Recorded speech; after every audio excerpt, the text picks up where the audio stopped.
Margaret had always been quick on her feet. Even well into her 70s, she prided herself on keeping up with her grandkids at the park. But lately, something had changed. One afternoon, as she stepped off the curb, her foot caught the edge. Her heart lurched as she stumbled forward, barely catching herself against a lamppost. A passing stranger reached out, concern in his eyes. "Are you all right, ma'am?" Flustered, Margaret nodded. "Just lost my footing, that's all." But deep down, she knew it wasn't just a misstep. That evening, she collapsed in her favorite chair, massaging her aching legs. "I never used to get this tired, just from walking," she murmured to herself. Then she saw it, an article in a health magazine on her coffee table. "Your walking speed predicts your lifespan." The words sent a chill through her. She read on. Studies showed that seniors who maintained a brisk walking pace tended to live longer, healthier lives. Those who slowed down often faced hidden health risks, muscle loss, poor circulation, even early signs of neurological decline. One statistic stood out. Walking just 10 extra minutes a day can reduce the risk of muscle deterioration by 20%. Margaret exhaled. This was her wake-up call. The next morning, instead of skipping her walk, she laced up her sneakers. She didn't set an ambitious goal, just 5 minutes longer than usual. The first few steps felt heavy, but as she moved, she felt something shift. A quiet determination settled in. She wasn't ready to let aging steal her independence. Early warning signs: frequent exhaustion after short walks, shuffling feet instead of taking steady steps, holding onto furniture or walls for balance. What you can do: start with short daily walks and gradually increase the time. Strength training and physical therapy can help rebuild lost muscle. Pay attention if an elderly loved one is slowing down. It might be time for a checkup. You can start today. Try walking 5 extra minutes or doing a simple leg strengthening exercise at home. Small changes can make a big difference. Have you or a loved one noticed these changes? Share your experience in the comments. 2. Grip strength, the power in your hands. "Grandpa, can you open this jar for me?" Little Tommy asked, holding up a jar of pickles with that hopeful grin he always had. Robert smiled back, ready to show off his strength, as he always did. But this time, as his fingers gripped the lid, something felt different. His hands trembled slightly, and after several attempts, he handed the jar back to Tommy, frustration creeping into his voice. "I used to be able to lift you up with one arm," Robert chuckled, trying to mask the feeling of defeat. "Now, I can barely open a jar." Margaret watched from the kitchen doorway, her heart sinking. She had always admired Robert's strength, the way he used to handle anything that came his way, both literally and figuratively. But now, his struggle with something as simple as opening a jar made her realize that his grip wasn't what it used to be. It wasn't just a jar. She could see it in his hands, the way they shook when he reached for his coffee mug, the way he struggled with the door handle. Loss of grip strength isn't just a minor inconvenience, it's a warning sign. Research has shown that weaker hands can be an indicator of overall declining strength. It's linked to increased fall risk, weakened muscles, and even a shorter life expectancy. When hands become weaker, it often points to a bigger picture. The body's natural aging process is starting to affect coordination and overall strength. Studies suggest that grip strength can be one of the earliest signs of frailty, with people experiencing reduced grip strength being more likely to suffer falls or even develop conditions that shorten their lifespan. The good news is grip strength can be improved. Simple exercises, like squeezing a stress ball or using hand grippers, can help rebuild lost strength and improve overall muscle health. In fact, incorporating a few minutes of resistance training a day can help reduce muscle loss by up to 20%, giving a huge boost to one's strength and mobility. As Margaret read an article about the importance of maintaining grip strength and muscle health, a sudden realization hit her. She knew it was time to act. Robert wasn't the same as he once was, and it wasn't just about opening jars. This was about ensuring that he could live his life fully without the struggle. "Tomorrow, I'm going to help you with some exercises, Robert," she said, her voice filled with resolve. "We'll start slow, but we're going to build that strength back up. You can start today, too." Try squeezing a stress ball for just a few minutes a day, or grab a hand gripper at your local store. Small steps like these can make a world of difference. Have you noticed this change in yourself or someone you love? Let us know in the comments below. 3. Balance, the 10-second test of life. Margaret loved to dance. Even at 75, she'd still twirl around the kitchen while making breakfast, humming along to the radio as if she were back in her youth. But one morning, as she reached for the sugar jar on the counter, she suddenly felt the room sway. Her foot caught on the edge of the rug, and she staggered, her hands reaching out for the counter just in time to steady herself. "That was weird," she murmured, trying to shake off the unsettling feeling. But as she continued her day, the dizziness didn't fade. The next time it happened, she stumbled again, and this time, she didn't catch herself. She fell onto the couch with a thud, her heart racing. It was then that Margaret realized something had changed. She had always been steady on her feet, the one who led the way during family walks, never afraid to take a little leap. But now, she couldn't even stand without feeling off balance. The truth hit her like a ton of bricks. Losing balance wasn't just an accident waiting to happen. It was a sign that her coordination was slipping, her muscles weakening, and perhaps even something deeper was going on. She remembered hearing about balance problems being an early indicator of neurological conditions like Parkinson's. But Margaret couldn't believe it was happening to her. Losing balance, especially in older age, is more than just inconvenient. It's dangerous. Research shows that seniors who have trouble balancing are at a significantly higher risk of falling, which can lead to serious injuries and even shorten their lifespan. In fact, studies indicate that balance exercises can help reduce the risk of falls by up to 30%. Practicing simple techniques, like standing on one leg for 10 seconds, can significantly improve stability and strengthen muscles over time. That night, Margaret did what any concerned person would do. She read everything she could find on maintaining balance. One article jumped out at her with a simple yet powerful statement. Balance is the key to aging gracefully, but you need to practice it daily. Her heart sank a little as she thought of all the falls that could have been avoided. But then, with newfound determination, she made a decision. "I'm going to do something about this," she told herself. "Tomorrow, I'm starting balance exercises. I'll be back on my feet in no time." And so she did. Every day, Margaret spent a few minutes on balance exercises, doing yoga and using sturdy shoes when she walked. It wasn't easy at first, but over time, she noticed a difference. You can start today too. Try standing on one leg for 10 seconds, or try adding some balance exercises to your routine. Small steps can make a big difference.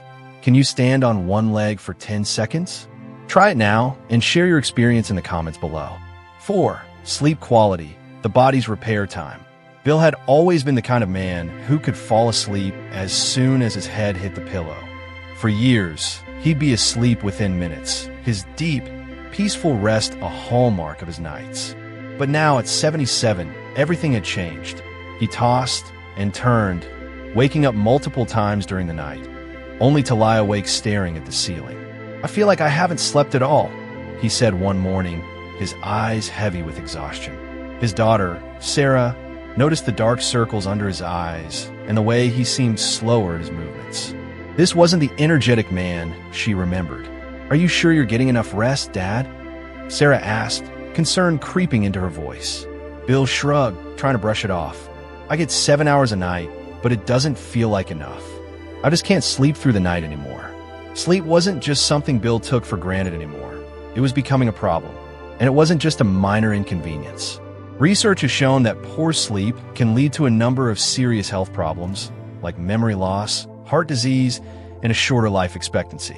Studies indicate that people over 60 need just as much sleep as they did when they were younger, but it becomes harder to achieve restful sleep as you age. Sarah read about a study that caught her attention. For seniors, sleep quality matters more than quantity. Even a few nights of poor sleep can increase the risk of chronic illness by up to 30%. The stark reality of that statement made her pause. Her father had always been active and healthy, but she had to admit his lack of good sleep was beginning to take its toll. Determined to help, Sarah suggested a few changes. "Dad, Let's make your bedroom darker and cooler at night. We'll try to limit your caffeine after 3 p.m. and maybe establish a bedtime routine to help your body unwind. Bill was skeptical at first, but agreed to give it a try. After a week of making those small changes, he began to notice improvements. He still woke up a few times, but his sleep was deeper and he felt more refreshed in the mornings. You don't have to wait until sleep becomes a bigger issue. If you or a loved one struggles with sleep, try these simple changes. Adjust your sleep environment, reduce caffeine, and develop a nighttime routine. How well do you sleep? Try making a few of these changes tonight and let us know how it goes in the comments below. 5. Appetite and nutrition, the silent health decline. Susan had always loved cooking. Her kitchen was the heart of her home, filled with a warm sense of her homemade meals. But now, at 79, things were different.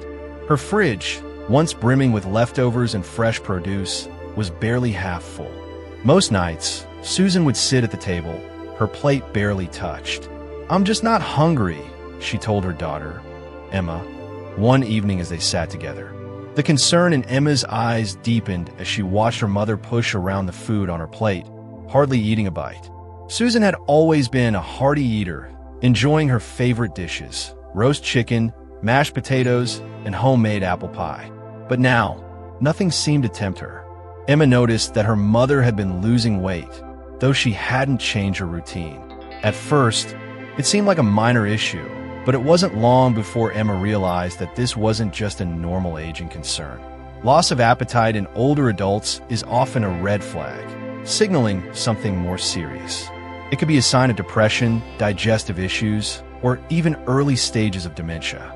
As we age, our bodies go through changes that can impact our desire to eat. The medications many seniors take can also interfere with appetite or affect taste and smell, making food less appealing. In Susan's case, it wasn't just about losing interest in food. It was that she didn't even feel the hunger anymore. Emma did some research and discovered that studies have shown that poor nutrition can accelerate the decline of muscle mass and cognitive function. Seniors who don't get enough nutrients are at risk of developing frailty, which can lead to a loss of independence. Determined to help, Emma tried making mealtime a more social event. She invited friends over for dinner and made Susan's favorite dishes, hoping the familiar smells and faces would spark her appetite. They also had a talk with her doctor, who suggested checking for underlying issues like dental pain or side effect from medications. It worked. Slowly, Susan started eating a bit more, especially when the meals were shared with family or friends. Emma made sure to incorporate food she loved, making each meal an experience rather than a chore. If you or a loved one is struggling with loss of appetite, try making meals more enjoyable by bringing back old favorites, making mealtime social, and checking for any underlying health problems that may be contributing. Have you noticed changes in a loved one's eating habits? Let us know in the comments below. 6. Stress and emotional well-being. John, at 80, was once the life of every gathering. He had a contagious laugh that filled rooms, and his stories always left people in stitches. But since his wife, Linda, passed away a year ago, John had changed. The sparkle in his eyes was gone, and his once vibrant spirit seemed to have dimmed. One afternoon, his daughter, Mary, sat beside him as he stared out the window. "I just don't enjoy things anymore," he said, his voice thick with sadness. "I used to love fishing, but now, I can't even bring myself to leave the house." Mary's heart ached as she listened to him. She had seen the change in him, the withdrawal from everything he once loved. John's situation wasn't unique. Many seniors, especially after experiencing the loss of a loved one, begin to suffer from chronic stress or depression. Unfortunately, the impact of emotional health is often underestimated. Research shows that prolonged stress and depression can be as harmful to one's health as physical illness. Chronic stress increases inflammation in the body, weakens the immune system, and raises blood pressure, all of which contribute to a shorter lifespan. Mary started to notice some of the warning signs in her father. He stopped socializing, avoiding his friends and family. He spent hours worrying about the future and seemed overwhelmed by even the smallest tasks. His mood swings were becoming more frequent, and the joy he once found in everyday activities was slipping away. Determined to help, Mary encouraged John to engage in small activities again. She gently coaxed him into walking in the park and made plans for them to visit his old fishing spots. They started inviting friends over for short visits, and Mary made it a point to talk with him every day, offering support and listening to his feelings. It wasn't an instant fix, but over time, John began to smile again. His appetite for life slowly returned, and he even laughed at one of his old jokes. Sometimes, it was the simple things, a phone call from an old friend, a walk in the park, that made the difference. If you or someone you love is struggling emotionally, remember that it's okay to seek help. Encouraging social interaction, physical activity, and even just reaching out with a simple phone call can help restore joy and bring back a sense of connection. What helps you stay positive in tough times? Share your thoughts below. 7. Social connections, the longevity booster. At 82, Barbara used to look forward to her weekly card games with friends. The laughter, the teasing, the camaraderie, it filled her with joy. But as the years passed, friends moved away, and some passed on. One day, Barbara realized that she hadn't played cards in months. The thought hit her like a wave. I didn't realize how lonely I was until I stopped laughing. She sat alone in her cozy living room, the walls echoing silence. The phone sat untouched on the table, and the TV flickered in the background, providing little more than noise. It was the first time in years she truly noticed the emptiness in her days. She hadn't seen her friends in months, and without them, the days felt long and hollow. Barbara wasn't alone in feeling this way. Social isolation among seniors is a serious issue that's often overlooked. Studies show that loneliness isn't just a sad feeling. It can be deadly. Research indicates that social isolation increases the risk of dementia, heart disease, and even early mortality. In fact, a study showed that people who are socially isolated have a 50% higher risk of dying early compared to those with strong social ties. Barbara realized that the absence of laughter and connection was taking a toll on her health. She noticed that she felt more sluggish, her mind seemed foggy, and even the simple task of getting out of bed each morning felt a little harder. Determined to change, Barbara took small steps to reconnect. She called her daughter and suggested they meet for lunch. She reached out to an old neighbor for a chat, and soon enough, Barbara was reintroduced to the joy of hearing another voice on the other end of the line. She even learned to use video calls, seeing the faces of friends who had moved far away. Slowly but surely, she began to find joy in these simple connections again. Loneliness, Barbara learned, was something that could be fought with effort and intention. Staying connected, whether through visits, community activities, or even a quick phone call, can make a world of difference in maintaining both mental and physical health. Tag someone you miss talking to and send them a message today. It might just brighten both your days.